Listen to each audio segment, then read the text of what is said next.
Hello everyone, let's go ahead and start section 3.3 in Calculus 1, Math 2413. It's over increasing and decreasing functions and the first derivative test.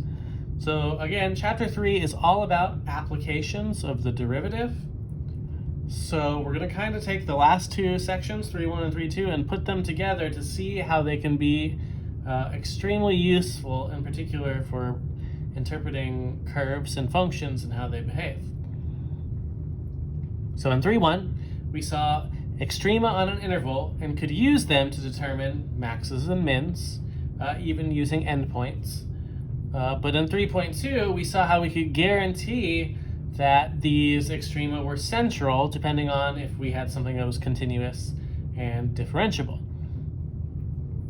Now we're ready to classify all relative extrema as either relative maximums or relative minimums, even if they're not, the absolute maximum or absolute minimum.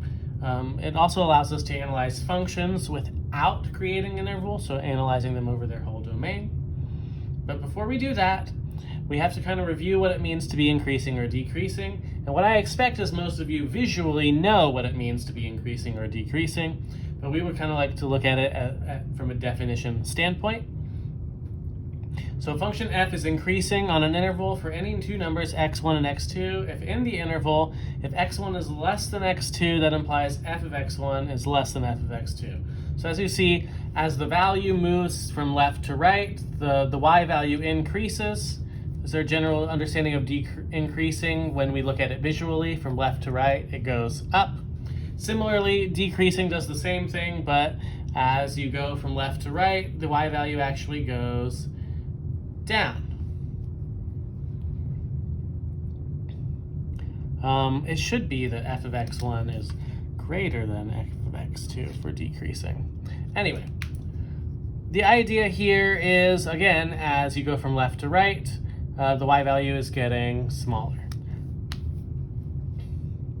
Now, it is nice generally in calculus when we have specific definitions and less general ones.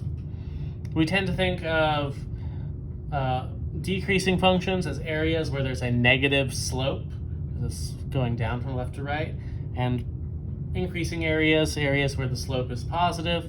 Now, most of the time when you analyze slope before Calculus 1, it was just in terms of linear functions, and so lines always have constant slopes, so we didn't really have many shapes where the derivatives were changing. Or at least we didn't look at them from a calculus standpoint, so when we had a parabola, we didn't really think about it from a derivative perspective.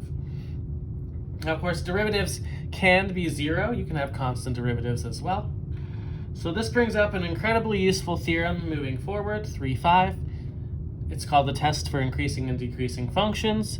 And let f be a function that is continuous on the closed interval and differentiable everywhere at least except the endpoints. And like I said, if the derivative is positive, then f is increasing on that interval. If the derivative is negative, f is decreasing on that interval. And if the derivative is zero, then f is constant on the specific interval.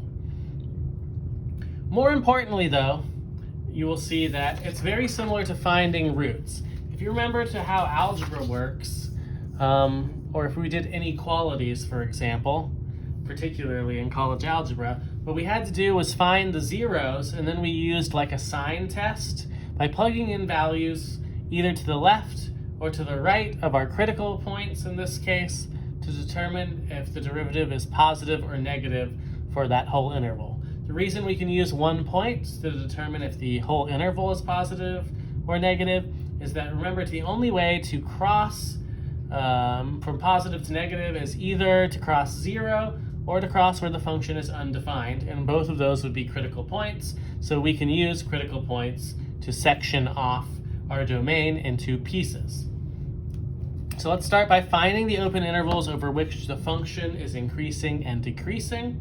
So we have f of x equals x cubed minus 3 halves x squared. So we will first take the derivative, f prime of x, which is 3x squared. 3 halves times the 2 coming down, minus 3x, set it equal to 0. And find the x values where this is 0. These are our critical points. So we can factor out 3x, leave x minus 1. 3 is not super important here because it can be divided out, but either when x is 0 or x minus 1 is 0, the whole thing will be 0, because the only way to multiply two numbers together to get 0 is if one of them are 0. So we get either at x equals 0 or x equals 1. So what we'll do is kind of create a little sign chart here.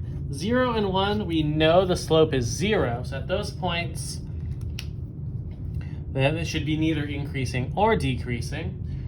But we can use points in each of these little separated pieces to determine where the function is increasing and decreasing interval-wise. So I'm going to pick a nice number less than 0, -1. Nice one between 0 and 1, which we'll call 1/2. A nice number bigger than 1, which is 2.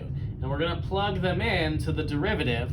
Either the factored form would be fine, or the original, and all we're really trying to determine is if they're positive or negative. So I'm going to plug into the factored form, which is, again, really if I divide it by 3, it's just the x times x minus 1 equals 0, and just look at if it's positive or negative. So when I plug in -1, I get a negative number, -1 times another negative number. A negative times negative is positive, which means that interval is increasing. When I plug in 1/2, 1/2 is positive, but 1/2 minus 1 is negative. Positive times negative is negative. And plugging in 2, 2 is positive. 2 minus 1 is also positive. Positive times positive is positive. So what this tells me is I am increasing here, decreasing in this middle interval, and increasing again on the sides. And the way that we would write this is that we are increasing everything to the left of 0, so that would be from -infinity to 0, and we're also increasing again once we hit 1. So union 1 to infinity. So kind of the same way we deal with domain, that's how we would write intervals for increasing and decreasing. And we're only really decreasing in the middle there from 0 to 1. So it's not too bad. It's kind of related to algebra. In the past, when you found zeros and were roughly curve sketching, you would find the zeros and determine if positives or negatives are between them, or if you had inequalities that were quadratic or rational. It's kind of similar. So our general guidelines are 1, to find the critical numbers, 2, determine the signs at one value in each of the intervals, and then use 3.5 to determine whether the whole interval is increasing or decreasing. And then we will write our intervals in some form of negative infinities to a number, or a number to infinity, or if there's no critical values, it could be negative infinity to infinity.